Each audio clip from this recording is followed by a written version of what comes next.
Paranoïa au paroxysme au palais présidentiel d'Abidjan. De quoi a peur Alassane Ouattara? Tous les déplacements du couple présidentiel annulés. Chris Yapi apprend par une note officieuse que tous les déplacements et autres voyages du couple présidentiel sont annulés sur l'ensemble du territoire jusqu'à nouvel ordre. Cette note ne donne ni détails ni explications sur les raisons de cette mesure, somme toute curieuse. Il faut signaler que Dominique Ouattara, après son séjour à Toumoudi, devait se rendre à Soubré. Cette dernière visite vient d'être annulée suite à la décision sécuritaire que je viens d'évoquer. Même les déplacements en week-end sur Assini sont aussi frappés par cette mesure d'interdiction.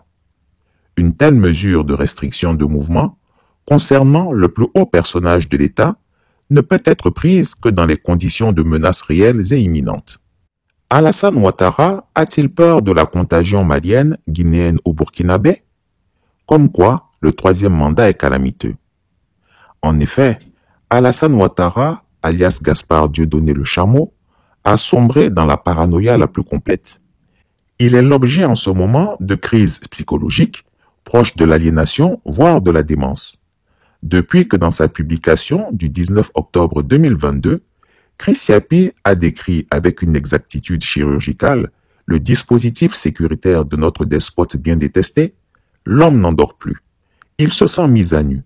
Il se sent en insécurité, comme si l'ennemi était dans sa poche. Il n'a plus confiance en ses collaborateurs. Pour lui, ce sont tous des espions à la solde de Chris Yapi. Dans les pires moments de ses délires, il lui arrive de prendre son ombre pour un fantôme ennemi. Aussi a-t-il ordonné que des caméras de sécurité soient installées dans tous les recoins du palais. Je dis bien dans tous les recoins. Il pourra ainsi surveiller ses propres collaborateurs dans tous leurs faits et gestes. C'est désormais le personnel du palais qui se sentira inconfortable avec un tel dispositif vidéo. Ses employés se sentent déjà violés dans leur intimité, d'autant que même devant les toilettes, on a pu en détecter. Ici, il y a aujourd'hui, dans l'Afrique de l'Ouest, la Guinée, le Burkina, le Mali, où il y a eu des coups d'État. Pourquoi nous, francophones, nous sommes sujets au coup d'État? Le coup d'État militaire existe, mais il y a aussi le coup d'État civil. Si on ne regarde que le coup d'État militaire, sans regarder le coup d'État civil, on ne va pas peut-être comprendre pourquoi il y a des coups d'État militaires. Parce que les coups d'État militaires sont souvent des réponses aux coups d'État civil. Je dis souvent, enfin, si la Constitution dit que tu as 2 mandats à faire, mais fais-la et puis va t'asseoir. Moi, je ne comprends pas. Non, mais il y a une chose que je ne comprends pas. Il y en a qui disent, ah ben oui, je n'ai pas fini le programme là, que j'ai commencé. Mais en politique, on ne finit pas de programme.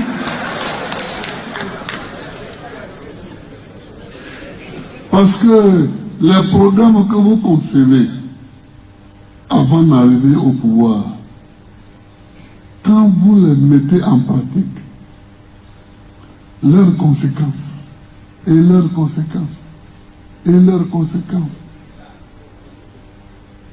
c'est long.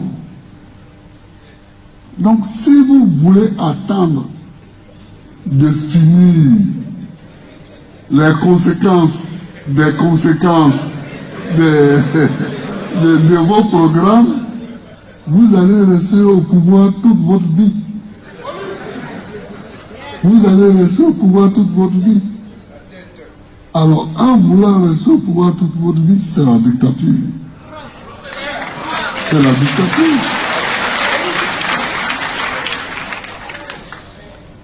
Donc, c'est pas la peine de vouloir être au pouvoir toute la vie. Chris Yapi ne ment pas. Retrouvez Chris Yapi sur ses deux chaînes YouTube, sa chaîne Dailymotion, Instagram et VK.